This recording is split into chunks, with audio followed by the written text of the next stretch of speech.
ایران کے بادشاہ نے اپنے بیٹے کو پڑھانے کے لیے ایک استاد صاحب کا بندوبست کیا۔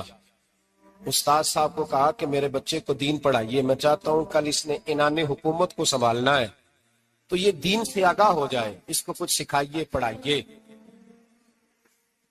بہت نیک بزرگ بڑے درویش عالم پڑھانے لگے، اسباق مکمل ہو گئے، دین کے اسباق قرآن مجید پڑھایا، احادیث طیبہ کا درس دیا، اصول فقہ سے روشناس کرایا۔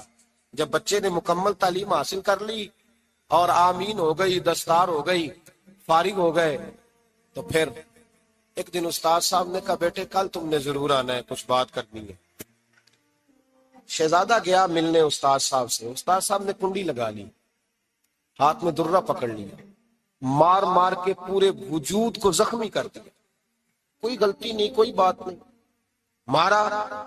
بچہ آیا آ کے بادشاہ سلامت سے کہا کہ ابا جی سمجھ نہیں آئی، بڑا مارا ہے استاد۔ تو سیانے تھے نا بادشاہ، یہاں تو قاری صاحب روز کٹہرے میں کھڑے ہوتے ہیں، مولوی صاحب آپ نے میرے بچے کو کیوں مارا ہے؟ آپ 8,000 کے مولوی ہیں، میرا کئی کروڑ کا بچہ ہے، سویرے بدل لیں گے، خبردار آپ نے بچے کو ہاتھ لگائے، اپنی حیثیت میں رہے معاذ۔ جو قومیں استادوں کو کٹہروں میں کھڑا کرتی ہیں وہ ترقی نہیں کر پاتی، جو استادوں کو کٹہروں میں روز کھڑا کرتے ہیں۔ کہا ابا جی بڑا مارا ہے، تو والد بڑے سمجھدار تھے، کہنے لگے بیٹا استاد باپ ہوتا ہے، وہ زیادتی نہیں کرتا، کوئی بات ہوگی میں تیرے استاد کو کٹہرے میں نہیں بلاؤں گا۔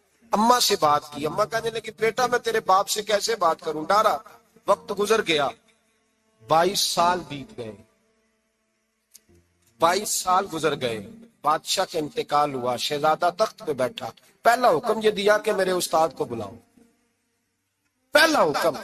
استاد جی بوڑھے ہو گئے تھے، چھڑی کے اوپر ٹیک لگا کے آئے اور ہمیں سفید ہو کے جھک گئی تھیں، یوں آنکھ کھول کے بڑی مشکل سے دیکھا، کہنے لگے شہزادے حکم ہو۔ کب میں شہزادہ نہیں، اب میں بادشاہ بن گیا ہوں۔ استاد جی 22 سال بیت گئے، آپ نے مارا تھا، پر وہ درد چونکہ زیادتی کی تھی، میرا قصور کوئی نہیں تھا، تو نہ میری روح سے درد گیا ہے نہ میرے جسم سے گیا ہے، میں بے اختیار تھا، پوچھ نہیں سکتا تھا، آج با اختیار ہوا ہوں۔ سب سے پہلے پہلا حکم آپ کو دیا، بلایا ہے، بتائے کیوں مارا تھا، کیوں مجھے مارا تھا، میری زیادتی بتائے۔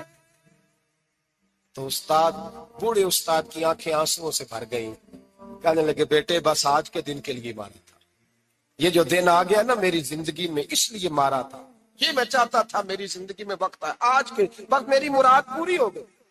کہا صاحب کس لیے، مجھے بھی سمجھائے۔